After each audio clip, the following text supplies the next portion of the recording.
Hello, everyone, and welcome to Lore Watch, a roundtable freeform discussion about lore and our favorite media. I'm your host, Joe Perez, one of several lore-focused folks from Blizzard Watch, and I've got my chaos-inducing companion with me, Matt Rossi. How you doing today, Matt? Check with your pharmacist to see if Matt Rossi is right for you. Well, at least for me, symptoms may include lore speculation, arguing about whether or not druids are good, and I don't remember the other ones, but maybe that's one of them. Maybe you forget things. Who knows? Pumpkins and ghost pirates seem to be well abound on that one as well. Pirate ghosts on a pumpkin-themed pirate ship. Well, we might wind up talking about pirate ghosts. We're probably going to wind up talking about pumpkins because it's hilarious. But we're not going to be doing questions this week. We're actually going to be doing something that we promised we would do and that you all seem to be pretty excited about as well, which is sort of the What If series, but in this case for Warcraft. So what does this mean? Well, we're going to do some speculation or how we would have seen the story potentially going different. And it's going to be a little more tinfoil hatty and freeform, than our usual episodes, because may God have mercy on your souls. May God have mercy on your souls, but may also just get ready for Matt and I feeding off of each other. And I think we're going to start with, I think at the beginning is the best way to go. So I'm going to let Matt kick it off, but where would you start if like your deviation from the known universe of Warcraft? What would be your spin-off point, your alternate timeline? Or I mean, there's a lot. There's a lot you can choose from. I'm going to say, because this one always amuses me, what if Sargeras hadn't gone cuckoo for Cocoa Puffs? Interesting. We're starting way back in the way machine. Yeah, you said that back at the beginning. See, I often wonder, we've part of this is because they changed the story at a point because Chris Metzen actually forgot what he'd written previously, which I always find amusing. But basically, the way the current Cosmos' chrono history goes, Sargeras started going insane when he first started trying to catch demons. Because demons, you could kill them all you wanted, and they just came back, which was unsatisfactory to Sargeras. He liked things to stay dead when he killed them. So, barring the ability to do that, he studied the Twisting Nether and figured out a way to create a prison world that was layered inside of the Nether, but was inaccessible, so that the demons couldn't get out. When they would go back to the Nether, they'd go there, and then they couldn't escape. And if you played the Demon Hunter starting area, you've been there. I can never remember the name, like Margrave? Whatever. Important thing is he made the prison plane. But his true crack moment, the moment where he broke, is when he first met the Nathrazim as they were bathing in a world that was being destroyed by the Void. Now, we know enough about the Nathrazim now to know that they're kind of like they're not Void creatures, and they're not demons. They're creations of the Shadowlands. They're literally Denathrius' offspring. That's why they are. Yeah, that's why they're the Nathrazim. He created them more or less in his image and sent them forth into the cosmos to wreak havoc and keep. We're not entirely sure what his goal is in all this. Like, why was he doing it? We've never gotten a completely sincere answer on that one. But we know that they were like involved in basically stirring the pot. They've infiltrated practically every other faction of the Warcraft cosmos. So Sargeras runs into them, and they steer him towards a confrontation with the corrupted Void world, which he destroys. And destroying that world, killing that Titan soul before it could be fully corrupted, and also before it could be born, seems to be the point where Sargeras breaks. And part of the problem was that he was by himself. He didn't bring Agrimar with it. It almost like he felt, I guess at the time, I think the justification was there wasn't time. Mm-hmm. But that was possibly the justification, yeah. But I've always wondered, maybe it was that he knew Agrimar would hold him back. Because here's the thing about Agrimar and Sargeras. They actually had a good relationship. Before Sargeras broke, they were pretty tight. For lack of a better word, we're talking Batman and Robin here. Like, Agrimar was Sargeras' second. It's like Kirk and Spock. Kirk without Spock sometimes gets in over his head. And Spock without Kirk sometimes is a little bit unwilling to do things that are necessary in the moment. They worked really well together because each of them had a stabilizing influence on the other. And the reason McCoy was so important was because he was the one who would kick them both in the butt if they were stuck. But Sargeras didn't have his Agrimar. He didn't have his Spock with him. And I feel like that might have been he left him behind on purpose because he knew, he had a feeling that what he was thinking of doing wasn't what the Titans would want him to do. Maybe, or maybe it was a little bit more. Maybe it was the influence of the Nathrazim, right? And the thing is, we don't know the full extent of what influence or what they kind of pushed onto him or what they told him, because the Titans don't quite fully understand the void, right? Like they know that it's bad. They know that they need to fight against it and that it is a corrupting factor. But remember, when in the real universe, they were taking bits of Old God to study it, to learn more about it, because they didn't know about it. They didn't really fully understand it. So in Sargeras's, limited exposure, he sees this world soul completely corrupted, or at least he thinks completely corrupted by the void as presented by the Nathrazim. And I want to make sure that is framed appropriately there. They tell him he doesn't have time. Maybe they tell him he wants to go and get the others. He wants to go and get Amanthul, and he wants to get, the rest of the Pantheon and bring them forward to solve this problem. Because again, Sargeras' motivations have always been rooted in saving the universe. It hasn't been in a twisted way. It became destroying the universe, but it became destroying the universe to make it reborn so that it could fight against the void. We don't know if he actually was at a point where he knew that he didn't have time, or that he was purposely leaving them behind. It could have all been by design of the Nathrazim in order to break a Titan. Because and I do think, though, we have to make sure to make this point clear. The Nathrazim couldn't control him. That's not what we're talking about. The Nathrazim can't control a Titan. It's very likely that what they did was present it like, oh, sure, go get your friends. That'd be great. Take all the time you want, because this will be done by the time you get there. A void Titan will be born, and their plan will already be set in motion. But you, Master, the person that we have now vowed to serve, you can end this now. Yeah, and it's a lot of Sargeras's interrelation with the Nathrazim. You'll notice he does not trust them. Mm-hmm. He's never trusted them. We see this in what happens to, I want to say Mal'Ganis, but it's not Mal'Ganis. Is it Mal'Ganis? It's Mal'Ganis, I think. Yeah. Well, the one that he was torturing, the one that was Sylvanas' buddy. Oh, you keep talking. I'll look it up. Yeah, we know who I'm talking about. He was originally in Undercity. When we see him in Legion, they're torturing him, and not for any, like, they don't seem to be looking for information from him. They're just torturing him. Varamathras, thank you. Varamathras is being tortured partially for his failure. And when we say his failure, I want to remind everybody of the end of the attempted reclamation of Undercity after Sylvanas is thrown out by Varamathras working with the Apothecary Society. And at the end of that, if you were playing Horde, you go in and you confront Varamathras. And Varamathras is talking to somebody. Mm-hmm. And the somebody he's talking to is clearly way above his pay grade. And while this is not, they've never confirmed this, it's the voice is in the voice files is named Sargeras. Mm-hmm. So Sargeras was directly telling Varamathras, get me a portal so I can come through. And Varamathras failed. And it's clear that Sargeras did not think he failed just because he failed. He was suspicious of why Varamathras didn't open that portal. Was he going to open the portal?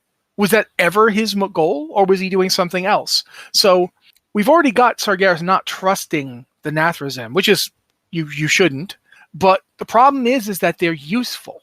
They're always very useful. There's a freaking Nathrazim in the light service, supposedly. Yeah. And we just let him, we totally believed him. Even though it was a freaking Nathrazim. We're all like, oh, well, this one's good. The light wouldn't let an evil man use it. Cut to a Death Knight, a Death Knight using the light in Extramus. So the light doesn't necessarily seem to care about good or evil. It seems to care about other things. The light might let a Nathrazim use it if it served what the light was going for. If they thought, well, he'll help us against the void, the light might not care about his morality or his motivations. So cutting back to Sargeras, let's say he brings Agramar with him. Maybe he doesn't leave, but he calls Agramar and he watches to see, do I have to act?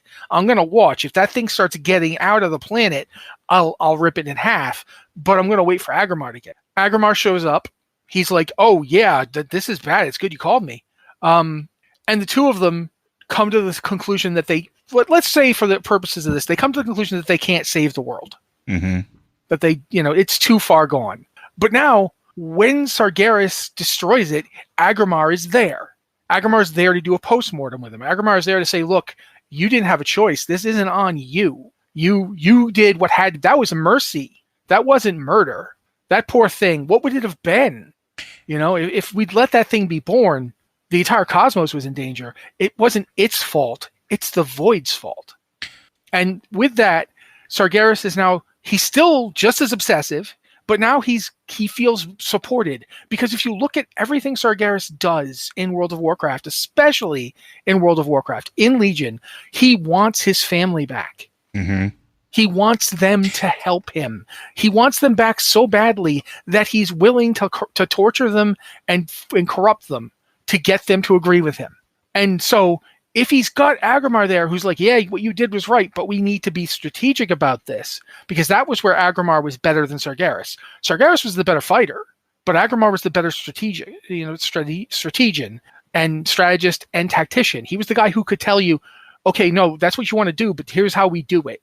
Like, because he's the one, when he came to Draenor, he didn't just jump in and scoop the offending, out of control plant beings out of the planet with his bare hand and just throw them.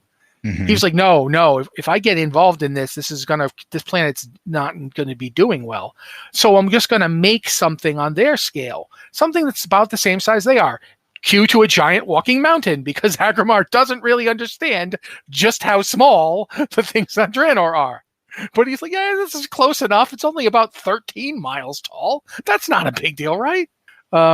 So that's my thinking. Is you don't get a Burning Crusade, but you do get a Titan Crusade. And what does that look like? What is the Titans without, with Sargeras in the lead, fighting against the Void? What does it look like? What do they do? They're not using Fel the way Sargeras did when he fell away from them. They're still, using the stuff that Titans are known for. So what do they do? What happens? Go ahead. I almost wonder if that leads them down the path of embracing the light. Like they'd use the light anyway. They have in the past, but I'm wondering if that changes things, because now you have a couple different factors of personality, right? You have Sargeras, who is driven and passionate about the void must be stopped. The void must be, fought at every chance you can, but it has to be done in a way that doesn't burn the universe down around it. You don't cut off the nose to spite the face. This is the determination that he comes to at this point. Agramar's in for the ride and wants to use every tool available to him. But then you also have this, and we talked about this before, you have this order magic, this potential for domination magic that may be Titan born or maybe arcane born, that sort of maybe offers a little bit of guidance, or maybe is something that they latch onto. If the void is chaos incarnate, they're going to try to embrace the opposite. And I'm also wondering if that leaves ANR aligned with them or not. Because I was thinking about that. It might actually mean that they're more willing to deal with Elune. Because we know Elune is related somehow to the Naru. There is some relationship. We don't know what it is, but we know it's there. The Naru are like entities of light and shadow. If you want a greater understanding of the void, then the Naru are not a bad group to consult. And that we know the Naru have actually gone to the Shadowlands and opposed Denathrius in the past. So they might.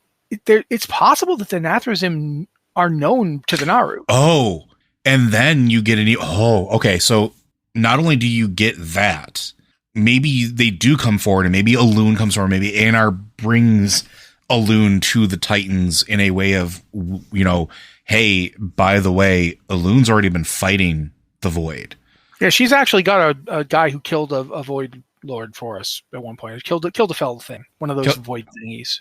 Killed an old god, and saved its world at the cost of its own soul, but did so with the power of Elune. Like, Elune has the ability and has the knowledge and has dealt with this stuff. By the way, here are the Naaru who, are also, channeling the light to scour the darkness, and have also had dealings with, well, by the way, those Natharzim that tried to get you to destroy the world, here's where they come from. Here's where their point of origin, and here's the war that happened between Revendreth and the light, between Revendreth and the Naaru. They were trying to scour and stop them from what they were doing. You have now Titans with knowledge that they didn't have before. And maybe A&R did. Maybe A&R knew a bunch of this stuff, but Aman'Thul and Norcannon, they weren't really going to listen to it because, again, wild or chaos is just, it's not orderly. It's not their plan. But with Sargeras coming in, Sargeras and Agram are both going, look, we can worry about that when we're done. At least that's made out of stuff that's in the universe, right? That's stuff that's from here. That's stuff that allows the universe to continue to exist. We can worry about that later. But right now, we have an open wound that is just bleeding that we need to deal with. And instead of maybe having a fell charge Sargeras, he accepts the gift of the light from the Naaru, because I don't think there's any reason why he couldn't. I mean, for that matter, he could literally just talk directly to it. And we don't know for certain that Elune isn't an intercessory being. It's quite possible he could literally talk to Elune and through her reach the plane of light to directly speak to it. If a mortal can do that, a Titan should be able to. And what's really interesting here, though, is to think about, we've seen light bearers get fanatical. Mm-hmm. And so there wouldn't be anything stopping him from being just as dangerous. Well, and that's what I'm getting at. Yeah. Yeah. So you'd have this absolute fanatic who's completely unwilling to not fight this. It's like the fighting has to happen. We have to fight this. And if Aman'Thul is smart enough to know when to argue with Sargeras, when to tell him I'm in charge, we do what I want, and when to take him off the lead. Because if you fight him too much, he becomes useless. Mm-hmm. You kind of have to let him do some of this. So you get this, like I said, this Titan crusade. They're all throwing in it. They've contacted the light. They're going to purge the universe, and that leaves, oddly enough, the demons completely decentralized. Yeah, there's no Sargeras leading on. It might even be a little bit more than that. So the demons become a disorganized force, but I'm also wondering, once that knowledge is given of where the Natharzim came from and what some of their plans may have been, and that there's somebody that they answer to that may be tied to this, even if they don't know the full breadth of it, but they know that it is against it. Do you have a titanic invasion of Revendreth? Do you have a titanic invasion of the Shadowlands? Yeah, and think about what happens if one Titan soul that wasn't even fully fledged disabled the I want to say Avatar. That's not the right word. Arbiter. Disabled the Arbiter and caused the events of the Shadowlands. What would happen to the Shadowlands if the Titans went there? Could they go there, or would they break it by trying? See, and that's an interesting thing, because souls, we know that there are ways into the Shadowlands. There are pathways beyond just dying and being sent there. Mm-hmm. And there are ways out of it, because, us as the Maw walkers and stuff like that. Yeah, we can do that, but so could the Death Knights. And if the Death Knights could do that, so could the Natharzim, very clearly. And if the Natharzim could do that, we absolutely know they were doing it. So, but we also know, no matter the things that were eating everything. The Devourers, they can go in there. And the Naaru can go in there. And the Void can go in there. And who's the other, the guys who are like the Ethereals, but they're like robots? The Brokers. The Brokers can go in and out. They're not native to, at least, Revendreth. They're not native to those sections of the Shadowlands, but they can travel. And we know, because we do quests for them, that they can enter and leave the Shadowlands as they see fit. the interesting thing is like I think this is where things start to go off the rails a little bit because let's think about this. There's some stuff coming up. Go ahead, and then I'll talk. No, go ahead. I was just thinking in terms of you're talking about a Titan invasion of the Shadowlands. If they can't immediately find a way for the Titans themselves to go there because they're just too not part of the Shadowlands, they're too something else, they might rely on a trick they've used in our world, in our Azeroth. They might make their own Titan Deathforged. And we know that they could because they can manipulate anima. Their creations can manipulate anima because the Mogu do it. And what are the Mogu if not Titanic creations? And if they can do that, and they talk about learning it from the Titans, they learn about finding Titan information and learning how to do exactly what they're doing. And if they can do it, absolutely the Titans could. And even if they couldn't do it themselves, imagine an invasion of Titan, we'll call them Death Watchers and Death Forged, going to Revendreth, cleaning house, bolstered by the ranks of the Naru coming with them, scouring the darkness. Yeah, so now you've got Maldraxxus trying to stop them because that's their job. Yep. And you've got the Kyrian who are like, wait, whoa, I don't know who to back here. Yeah, we like the light and we don't like the void, but what are you doing? Yeah, and since in this time period, we don't know if the Arbiter is still, Zovaal. Zovaal. We don't know who's the Arbiter here. I mean, well, we kind of do, right? Because when the Nathrezim go out into the universe at this point, I believe, and y'all can correct me if I'm wrong, but I believe that happened so long ago that it was before the Nathrezim disappeared into the Aether because this was part of the long-term con plan with Denathrius. And so I'm imagining Revendreth and Maldraxxus being essentially laid to ruin, the Bastion not knowing what to do, and Ardenweald essentially trying to stay out of it. Because Aonar probably would be talking to the Winter Queen through Elune. Yeah, Aonar's like, we don't want to mess with the cycle of resurrection. We don't want to.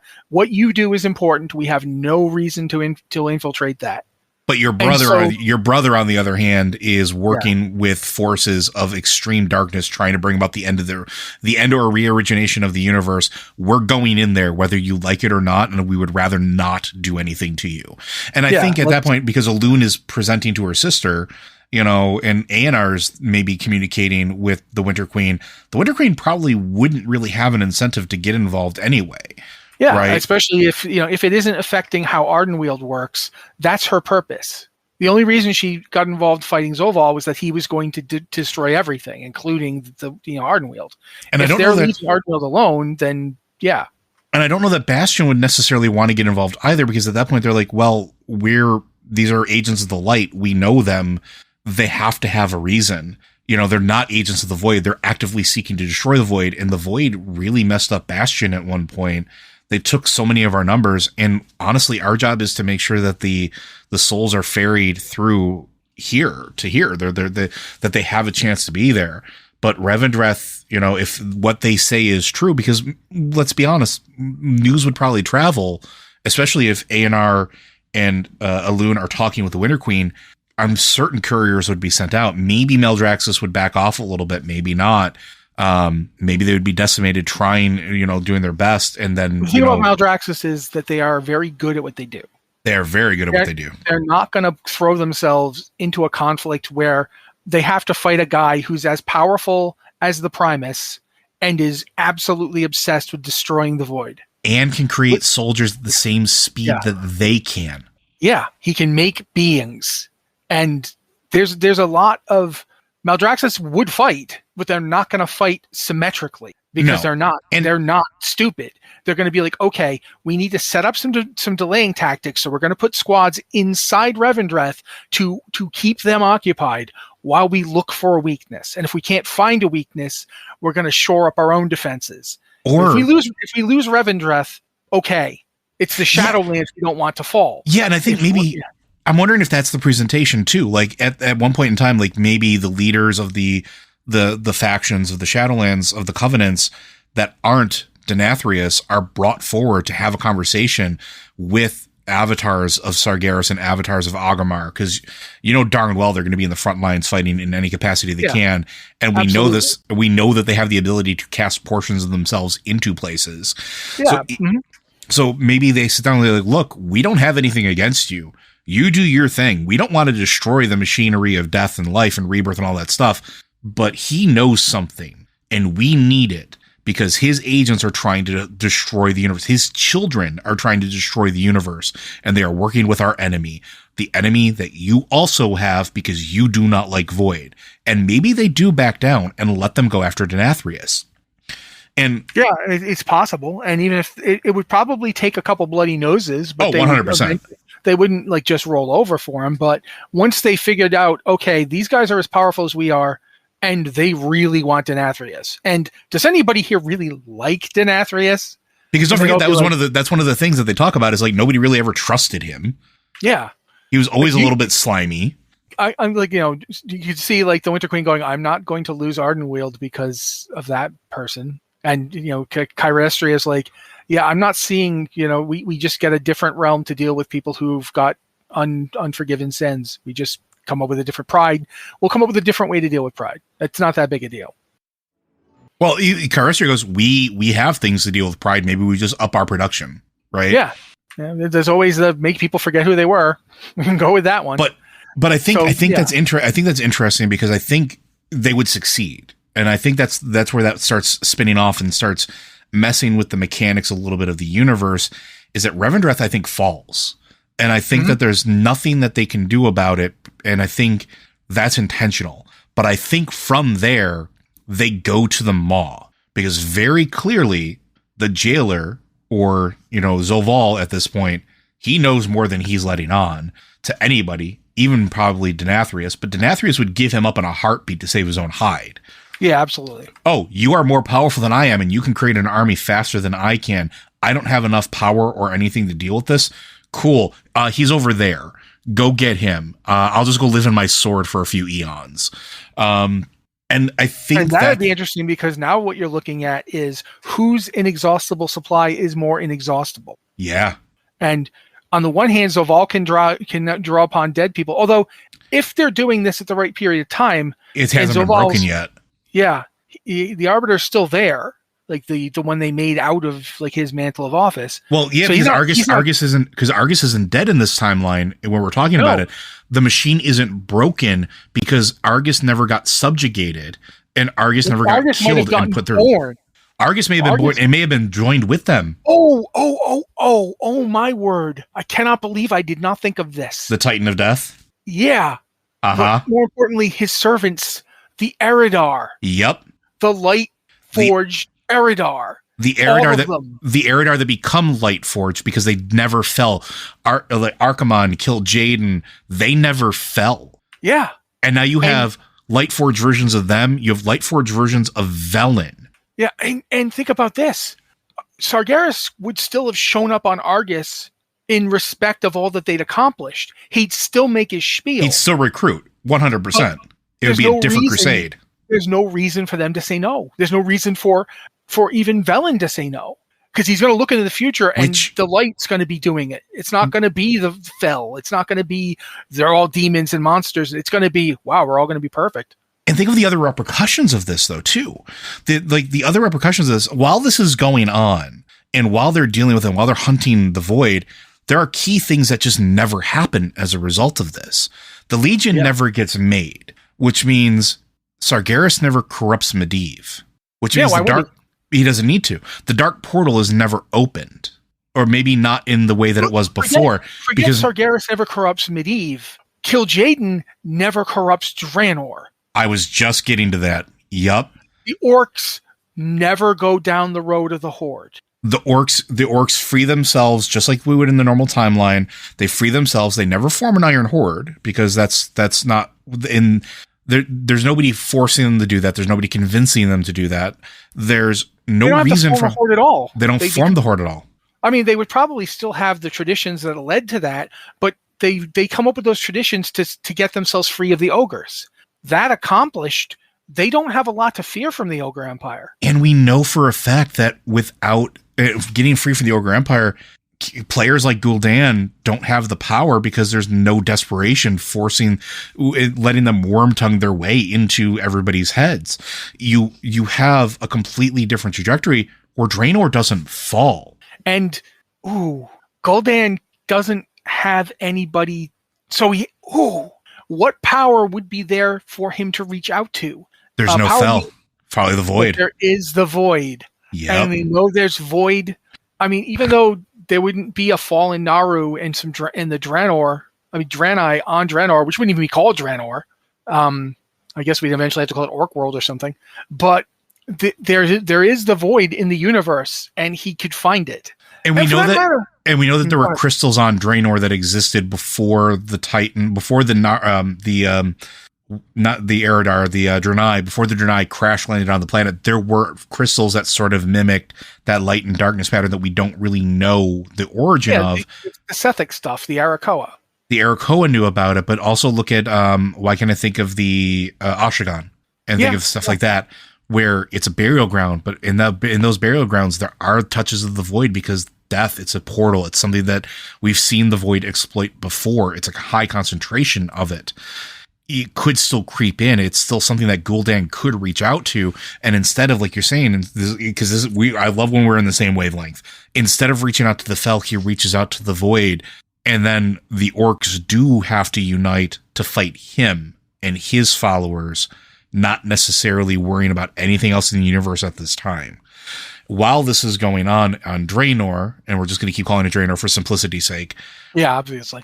And the war in the Maw is going on with the Titans versus Zovaal to figure out what's going on, and then them discovering maybe some more plans of the universe and maybe understanding a little bit more of what's coming and maybe misinterpreting it.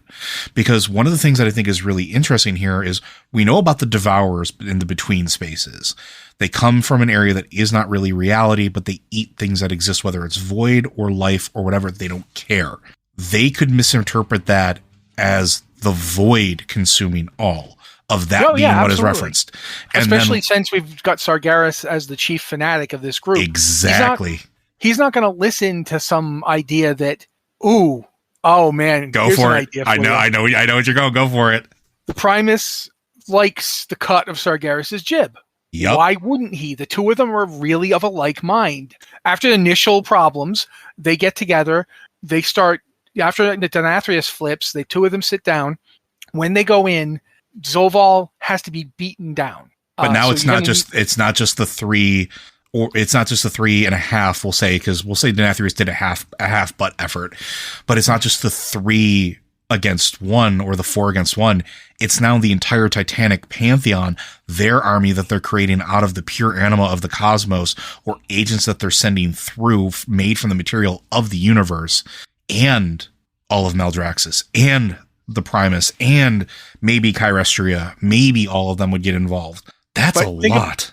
But think about, we're not going to assume Zovaal would. If we could beat Zovaal, this force could beat Zovaal easily. And Zovaal here isn't in his state of reclaiming his heritage, his mantle. He hasn't gotten to go to Zereth and Mortis yet. All that stuff he was doing, he hasn't got to do any of it when they stop him. And the Primus uses domination magic on Zovaal and traps him in something they can use to question him. Literally puts him in a crown or something, like a Lich King crown type deal. And then they can question him. And they get. Go ahead. Not only that, because think about it, even with their domination magic, even with the ideas of what they know with rune carving and putting things in there, now they have access to the Titanic knowledge as well. Yeah, the stuff the Titans were doing with it. And we know the Titans were doing whack stuff because the Titans had the words of power that they could use to control demons. Yes. And in this setting, Sargeras just gives that over. Yeah. He's not using it to create. That might be why the Fel isn't even really much of a problem in this version, because he's literally binding demons to service. Yeah. Maybe that's another weapon that their crusade has. Enslave demons. And okay. So they finish their war here. They finish this. They take care of Zovaal. They take him out. They get the accumulated knowledge. They make their decision moving forward that they need to continue their fight with the Void. And something catches Sargeras' attention, because the Titans kind of look at the universe. Something back home is beaming, and this is the war between the shadow orcs and the regular orcs. Yeah. Draenor is at war, and they're fighting the forces of the void. The Titans and Maldraxxus show up, and they help the orcs finish their fight. They stamp out Gul'dan. Maybe they don't show up because that would be very destructive. Maybe their first goal is they said Agramar's been there. Agramar knows where it is. This is Agramar's world that he saved. Yeah, so the Agramar goes, he makes another avatar form, and he literally just comes, this giant orc made out of all this metal just shows up and is like, oh, yeah, hi, I'm Agramar. You may remember me from making the being that became the being that became the beings that became you. I notice you're fighting the void. Can I help? We're doing that too. Yeah. Yeah, and so you get these orc clans of paladins of the light in service to Agramar. Go ahead. I got even one better. They help them defeat them. They turn over the words of power to the orcs. They let the orcs subjugate the demons and demonic entities. God. That's what that book is, dude. Because that's what that book is. Exactly what that book is. Would you like to explain for the people at home? There's the Book of Damnation is a book that in our timeline Gul'dan found and used to bind a Fire Lord, an elemental being of enormous power, to a mountain in what is now the blasted, ravaged land, but at the time was where the Black Temple originally was before it was the Black Temple. And yeah, he ruined the landscape. I am having a real hard time on the name of the zone, but it's the furthest southern one in Shadowmoon Valley.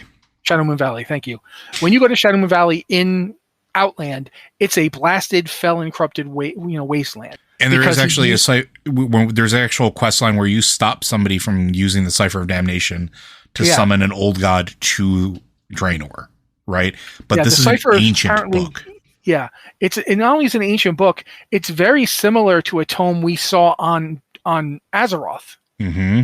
And a black iron dwarf named Emperor Thorasan used that book to pull Ragnaros into our world from where he was trapped by the Titans. Mm-hmm.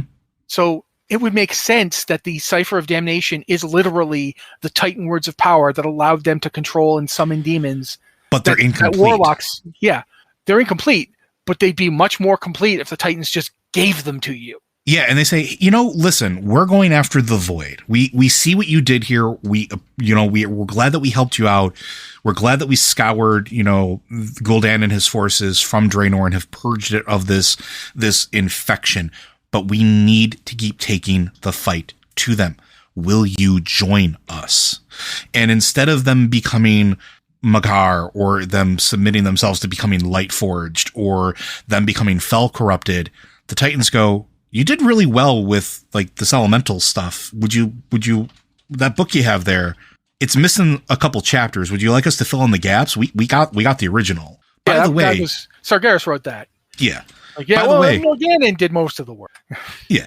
But by the way, we're going to need more forces. And there's these things that are out there that sort of aren't too far removed from this void thing, but we might be able to use them. How would you guys feel about being this ragtag, tenacious, damn near impervious bunch of, warriors that go and get them? Because let's face it, the orcs are the most stalwart of the races available to them right now at this point. Even with the Lightforged, even with the Death Forged, even with the orcs. Yeah, what the orcs have that those guys don't have is that they were literally made from rock. Yes. To conquer wildly out of control, chaos, essentially. And what are demons? Yeah, exactly. And we see that even in the timeline as it is. And so instead of orcs are very resistant to what if the same amount of fel energy that's turning elves into vampire monsters, it barely affects the orcs. They just turn green. Yeah. You have to absolutely go nuts with fel to make them start growing the big nasty teeth. And still they're just mostly just really big. Orcs are very resistant. So yeah, that might work. That would actually be cool. Go ahead. And this is where you get a different version of Demon Hunter. It's not ones that have consumed them into their soul and fight them daily. No, it's ones that go out and literally hunt the scattered demons across the universe to bring them into heal, using the words of power to break them and use them as the same way that a hunter befriends a pet, the same way that warlocks, you know, make pacts with demons. Yeah, they are literally like a warlock hunter hybrid. Exactly. They go out, they find demons, they clobber them and use the words and then explain the deal. This is the deal. You're going to do this or you get the stick. It's going to be similar to like the way Dark Shaman work. Yeah. But with demons, it's like you just, and it's an inherently orcish mentality. Like, you know, we can do this like one way or we can do it the other way. I don't think you want the other way. And they've got all the tools. They've got the stuff they can use to bind them and control them, the ones that the warlocks are using in our timeline. And they've got the completed ones, not the half-known ones. And they've got the light. So if the demons just aren't tractable, you just annihilate them with it. And this brings us to another thing where now that they have these forces, now that they have these, they're starting to police the universe a little bit. They're starting to put safety measures in place. They're starting to impose even further order on the universe. Now they look back to Azeroth, who at this point has already been scarred, has already been through a lot, but the continents are still together. The Titan facilities are still connected. They're still feeding power to each other. The old gods are still contained within them because the world has not shattered yet. Oh, go for it. If Sargeras was with them when they went to Azeroth, Y'Shaarj isn't dead. Because he'd know it doesn't work. He's like, no, you can't. I killed a world soul to stop this, and it didn't stop it. We have to contain it. We have to inoculate against it. We have to do something. You can't just go and rip it out. I tried. Believe me, I tried. It's not going to work. What we need to do is isolate them, basically heal the world around them until the world soul can get out. And then once the world soul's out, we can blow the whole place up. And who's a really good person at healing the world around it, who maybe this becomes their primary task while the others are fighting? Aeonar. And Elune. Yeah, and Elune. But I feel Elune is playing her own game here, so I think as we go on, we'll talk about that. Maybe. But yeah, absolutely. Aeonar working for Elune. At this point, Aeonar and Elune are probably even closer, because there wouldn't be this threat of Aman'Thul constantly freaking out because he's too busy trying to ride herd on Sargeras. And Sargeras has already talked to Aman'Thul and said, look, this is going to fix the world. You need to step back because it's going to get another body on our side. While we are busy fighting and saving the universe, we need every hand we can to fight this threat that's coming, this threat that keeps infesting this universe, the threat that keeps coming down and ruining everything about this existence that we love. Yeah, and they have Azeroth as the example. Yes. Because Azeroth is still this weird central location. It's still where all the Xeraths lead to. And they'd know that, even if they're not, their knowledge of the first ones is weird, but they definitely would have more of it. And now they're working with the Primus. They would have, not only that, but they'd have that knowledge from what they got from Zovaal. They would have that knowledge from what they got from Zereth Mortis, because there's zero chance that they would ever not go to Zereth Mortis. Yeah, absolutely. They would have all the knowledge of the Primus. They would have all the knowledge of the Pantheon of Death, which may not have ever been intended. Yeah, think about that. It's definitely not intended. They weren't supposed to go there in the first place. And so, yeah, they go to Azeroth possibly because of that. They don't just show up there the way they did in our timeline. They got there because Agramar was looking for Sargeras and found this world instead. But this time, they go there deliberately. Mm-hmm. With a plan Agramar and Sargeras have already gone through, with the all the stuff you just mentioned, and with the example of their Death Forged, they basically do the trick that they did first in our reality. They do it again. It would be the second time. For all the people that I know, this is probably going to be a bad one out there. This would also result in there being no elves. Maybe, yeah. Because they wouldn't be exposed to the Well of Eternity. It wouldn't be the Shadow Trolls. Or there wouldn't be, if they get to Azeroth, they do what they do to free it. They've already gone and got the orcs. This is thousands of years ago, but they've got the orcs already. They've seen how well that goes, and they look over it like the races of Azeroth. and they offer them the same deal. Same deal. Exactly the same deal. Yeah. And who are the races of Azeroth at that point? Tauren, who haven't been made, Tauren, Firbolg. The Tauren haven't been made the Tauren yet because they haven't gone through any Mogo experimentation. They're still the original version who are like much more peaceful.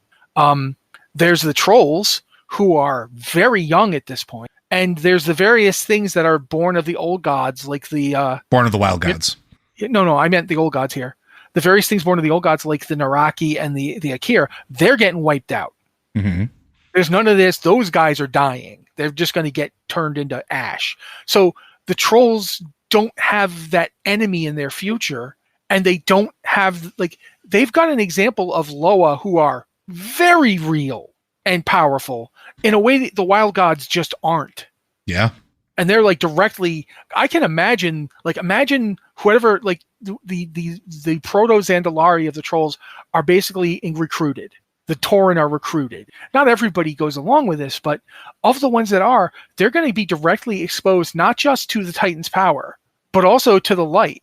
And we know that both of those groups can tap the light. Mm-hmm. And meanwhile, we've got dwarves and all the earthen, the Vrykul, all those guys still get made because they're going to be part of the reclamation of the world in the first place.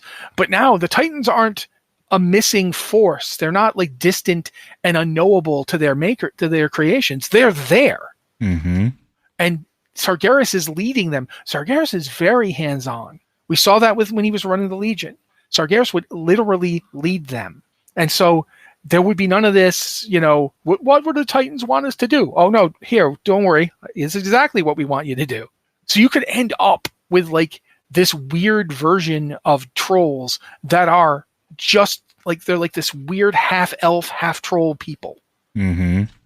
They're tall and strong. They don't hunch. They stand up straight like the Zandalari do. They've got the huge teeth and the giant ears, but they're fully in their own way. They're as much Lightforged as the Lightforged Eredhar. They're very good at contacting the light. They're good at also doing elemental stuff. So in a way, they're a great bridge. And you've got the Tauren, who are still, they're not as fearsome as they would have been, but they are very good at controlling the light, and they're very good at kind of syncretic thinking. So they can work in the wild gods to this new group. Well, I mean, and through the Firbolg, right? The Firbolg, yeah. Because they were always connected to the wild gods. They were connected, even if it was just through Ursoc and Ursol. They were still connected to them. They still had this link, and bringing them forward, even if they were recognized as Loa, which they are to the Trolls would recognize them, and they would probably still their different various troll clans would recognize a kinship with certain ones of them, just like they do the Loa. There would be ones that rally around it. Go ahead. That's absolutely all that's true, but you just made me think of something. You're fighting the Void, mm-hmm. and you've recruited trolls. Mm-hmm. You've recruited the Shadow Trolls. Yes, you have.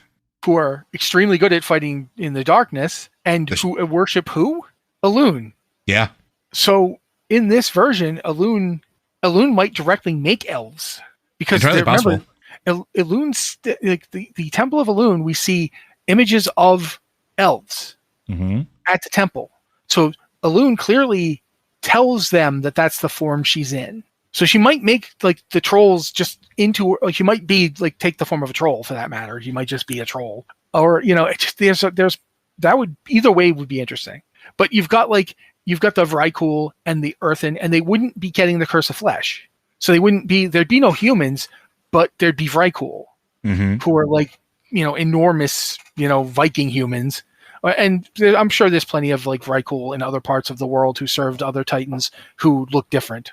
So yeah, there's a lot of possibility here. And at the same time though, all this order and fanaticism is really dangerous.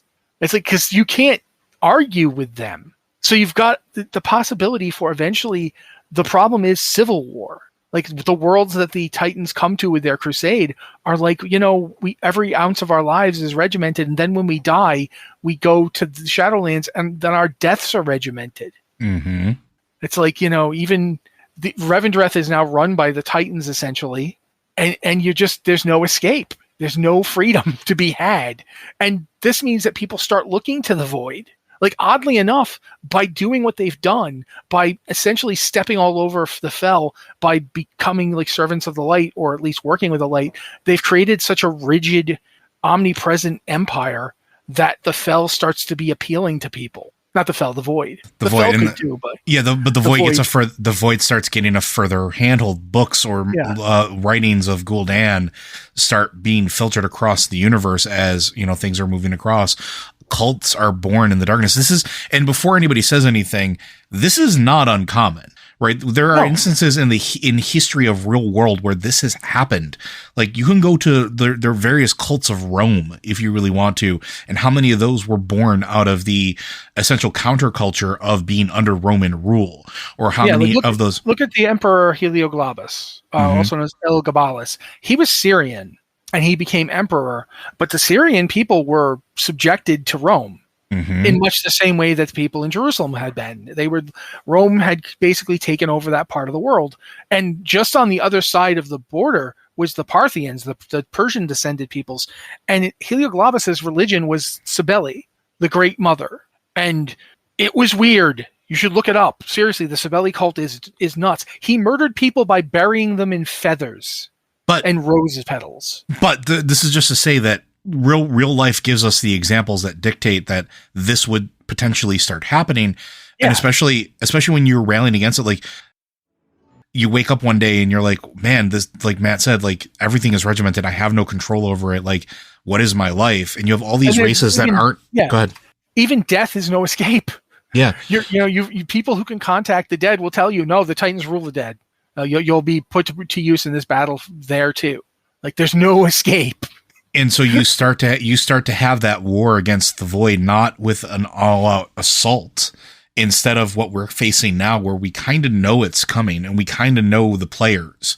We kind of have focus points that we can sort of pinpoint on or try to disrupt. Instead, it starts blossoming everywhere across the universe on all these planets that have maybe been forgotten, but still have to be regimented under the watchful eyes of the Watchers. Because at this point, don't forget, the Titans and the Light are totalitarian in that regard.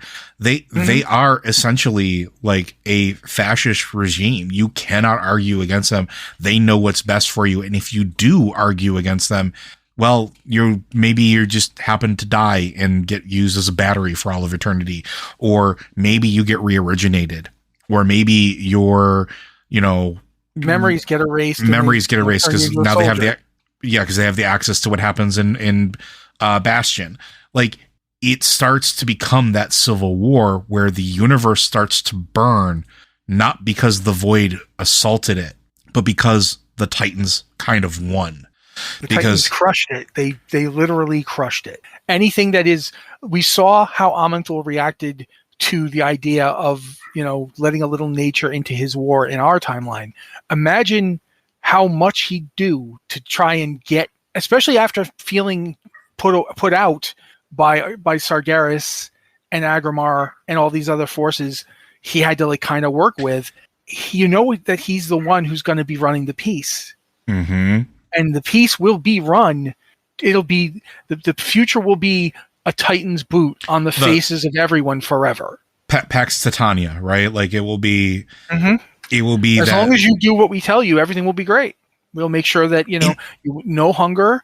There will be no conflicts amongst yourselves. No disease. Your day-to-day lives will be amazing, unless you want to maybe decide what you do for yourself. Then we have a problem. Now, the question in all of this is in the division, how do things shake out? Because A&R isn't really. No, she's not Team Titan. She's not Team Titan at all. And Elune having her own agenda, we don't really know what it is. Is it aligned with the Light in so much as we think? We know that there's a relationship to the Naru, but that doesn't mean she is the Naru. No, absolutely not. And for that matter, what we really don't know is, would Elune be using this whole thing? Like, one possibility would be that Elune is using this whole thing to get the universe to choose to turn away from the Titan's path. And it's not enough that there be an alternative. They have to take it. Yes. That's exactly where I was going with it. Where now that civil war it's not necessarily a 2-faction war anymore. It's a 3-faction war where you have those that have taken up the mantle of the void and rallying against the oppression of the light and order. You have those that are still on the side of light and order, but then you have those that are on the side of pure, unbridled life. You have those that follow the banner of Aenar and Elune. Yeah, think about this. The way that, Aenar, especially with Elune with their relationship to the Naru, and the Naru with their tendency to do this kind of thing, they get Velen at a young age. Mm-hmm. While he's still all in for the light, and they go, look, you have a gift and we want you to use it. And together they look into the future and see that while the Titans won't be turning everyone to monsters and they won't be, creating all sorts of evil paths, they are going to lead to stagnation. They are going to basically turn all worlds, into perfect frozen pockets. They're just going to be this way all the time. Never any change, never any growth. All gardens will be walled gardens. All plant life will be curated. All life will be curated. And so you get this really interesting idea of Elune kind of already knew that this was where it was going. So she and Elune and Aenar, along with Velen as kind of their chosen servant. And maybe some of the trolls, and maybe the wild gods, and maybe the gods that manifest on other worlds, because we know that wild gods did exist on other worlds besides Azeroth. Yeah, there's actually two. In Ardenweald. No, but not Ardenweald. I'm talking about Draenor. Oh yeah, there's two on Draenor that we know of. The bird, the Anzu. Anzu is a god, and he had a relative. We meet them. We know that they exist. So you've got this potential, like, they're not necessarily original, like they're not hostile to the light guys at first, because light is necessary for life, but so is choice and chaos. Branching. You have to have branching.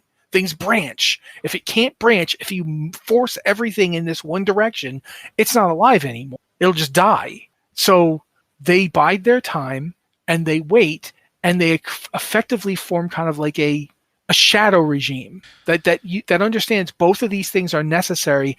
Neither of them can rule us, and we have to choose to be in control of our own lives. And as the war between the light and the void rages across the universe from this cult that's popped up, as the battle lays waste to civilization, or lays waste to the forces of the Titans, because people that were working in the Titan facilities, beings that were forced to tend titanic things, are part of this cult potentially. They're causing disruption. They're monkey wrenching it from the inside. The engine of the makers goes off the rails in a completely different way. Maybe Ulduar shuts down, but you have all these things across the universe that are disrupt, and then the forces of life come in and they start cleaning up. They start counter recruiting. But I think, go ahead. You know where I'm going, I think. I don't know, but what they would end up ultimately doing is they would get into those Titan facilities and they would just wake Azeroth up. Yep, that's exactly where I was going. And letting Azeroth make the choice. Yeah, you have to choose. It's you, that you're the center of all of this. It's a reason that they came to Azeroth in the first place. You have to choose for your children. And here's the thing. We know that Azeroth is cognizant of what's going on around it. Mm-hmm. And it's had all of this time to observe, to see what the Pantheon's doing, to see what it's doing to other beings, to see what it's doing to other realities, because it is connected to all the other Zereths. To see what it did to Argus, who's like its younger brother. It has Argus is the last one that came forth and was thrown into a war with the Void. Argus never had any chance to live a life. Ever, in any timeline. Yeah, it's just always a weapon for somebody's goals. So imagine that Azeroth is the one that thinks to do this. None of the rest of them ever do. Azeroth reaches out to Argus and says, is this the life you want? Do you want them to be telling you what you are and what you're going to do forever? Because they will never stop. And now you have Argus. Now you have Azeroth, who at this point is likely the strongest of all of the Titanic forces. You have Aenar, you have Elune, and you have every being that they've recruited across the universe on that side. They have the disenfranchised from both the light side and the void side, who maybe the promise of the void wasn't what they made it out to be. It wasn't what was given to us in these cults.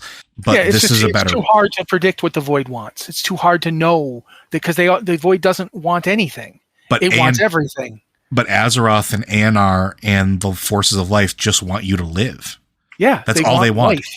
Yeah, and in so doing, you eventually get to a point where the Shadowlands forces that are working with the Titans are like, "Look, this is your problem." You think Ardenweld wouldn't side with Elune and Anar? Oh, yeah, absolutely. But like, just imagine, like at some point, like Sargeras reaches out or Aman'Thul reaches out, and they get out. Look, that's your problem. You came here. You did what you did. We didn't fight you, but now we're going to close we're closing the door behind you. The door's closed. Yep. Yeah. You deal with your problem. And the best part is the mortal races are basically the battleground of all this is us. Because these beings can't fight like they can only fight on the scale that they fight so much without leaving everything destroyed. So they have to kind of leave it up to mortals to fight these things. And you could end up with a Azeroth that is very, very different. It's very much the Titans on one side, the Void forces on the other, and the third faction, the one that ends up dominating because Azeroth itself would probably join forces with it, just trying to prevent further conflict. Like we're going to let people live. If they want to come talk to you, they can, but you don't get to impose yourself on them anymore. And this goes for both of you. This world, you're not in charge. It literally becomes the balance to the universe without destroying everything, including Void. Because here's the thing: the understanding is you still need Void. You need, because what is it? Potential. The things you don't know are the things you could find out. Like you don't. The light is all about revelation, but if there's no Void, there's nothing to reveal. And if there's no light, you can't see anything anyway, so it doesn't matter if you reveal anything. I mean, as a dude who's blind, I feel this one. So, it just, you could totally eventually get to a point where things were in balance. And not only in balance because of that, because they also know that Azeroth and Anar and those forces, because they are Titans and have access to all that knowledge, Sargeras can't win. The Pantheon can't really fight against it because if they fall, they can be contained. And Argus is not a force to be trifled with at this point. Argus is a being, a Titan born of war, more than Agamar, more than Sargeras ever was. You can't fight that. Not when it's aligned with essentially the force of life. Not when it's aligned with itself with the strongest of the Titans. Not when it is aligned with the one that has the perfect balance of light and dark, of order and possibility. You can't win. And so if you stand up, you just get taken out. You get captured. You are not allowed to reform. You're contained. You're removed from the board. Not because they want to, but because they have to. Because that's how you maintain the balance.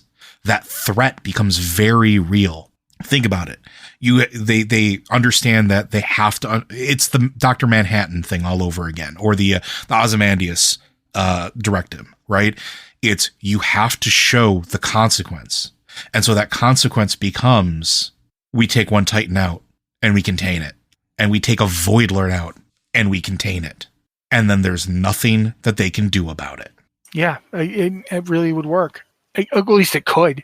And the funny thing would be like so much of what happens would be what the players did to make it happen. Yep. Because like we said, you're talking about how you can't really fight Argus, especially when they're, backed by Azeroth. Also, Sargeras isn't Aman'Thul. He's not. Like Aman'Thul's extremely rigid. He wants to be in charge all the time. Sargeras wants results. If he looks at this situation and says we can't win, like the whole point is if we do this, we'll just end up destroying everything and then there's no point. So the best choice here is to step back. Yeah, the best move is no move. Yeah, is to accept the situation. We can look towards the future and figure out, we're not gonna give up on our idea of getting rid of the Void, but for right now, we let them go and see what they come up with. Like this would have to be negotiated. There would have to be. I can imagine an entire expansion that was just about us beating the sense into Sargeras' head. That ultimately, sure, you can win, you can kill us, but then what have you got? Who's left to fight the Void? Just you? and the void's coming, but the void doesn't have to be just our enemy. Like, as long as it's held in check. Yeah, the void has its purpose in the universe, and for all things, maybe Zovaal's words get out. Like maybe Zovaal in the little crown or whatever is like, look, I've been trying to tell you this the whole time. It's not the void. It's worse than the void. It's outside of all of this. Even the void can fall prey to its hunger. Yeah, you misinterpreted the words of the first ones. It wasn't the void they were worried about. Yeah, they made the void. They made the void. Here's the proof. Here's the bits that you didn't see. And then all of a sudden it becomes a whole different ballgame. But I think that brings us up to current. And I think that's a really good place to end it. I really hope that you've enjoyed us on this wild tinfoil hat journey in our first episode of Azeroth What If. We will be doing more of these periodically. We will be spreading them out. We don't want to do them like every week. It would get boring. But I had a lot of fun doing this. I hope Matt did as well. I mean, you made the mistake of telling me to start at the beginning. So, like, all right, then let's go back to Sargeras. Which was kind of where I wanted to start anyway. So we were on the same page. Yeah, that happened. But friends, I do want to thank you because Blizzard Watch is made possible due to your generous contributions at patreon.com/BlizzardWatch. Your continued support means that this podcast site and community is able to thrive and grow. Blizzard Watch supporters enjoy exclusive benefits like early access to the podcast, a better chance at having your question answered on our podcast or the queue, and an ads-free site experience. If you have other topics that you want us to go through, if you have ideas of what if episodes you want us to do, even if it's not just Azeroth, if it's what if of other things that exist out there, you could do Diablo, guys. You could do Diablo. You could do StarCraft, or anything else that your heart's desire. Send those in to us. You can send them into podcast@blizzardwatch.com. Again, specify if you have questions for us, if you're sending them in, what show it's for. If you have a special pronunciation of your name, send that in as well. If you want to contribute your ideas or questions through Discord, we have the Q and Podcast Questions channel. Same rules apply. And then for our Patreon subscribers, as a way of saying thank you, we have the Patreon Q and Podcast Questions channel, where we look first for all of these questions and ideas. And again, I want to reiterate, without the reaction and response from you, an episode like this would never have been made. So thank you very much for that and letting us play in the garden of our minds just ever so slightly. Also, I want to establish that during all this fighting, Sargeras is riding in a giant pumpkin pirate ship. 100%. With a big ghost pirate hat on.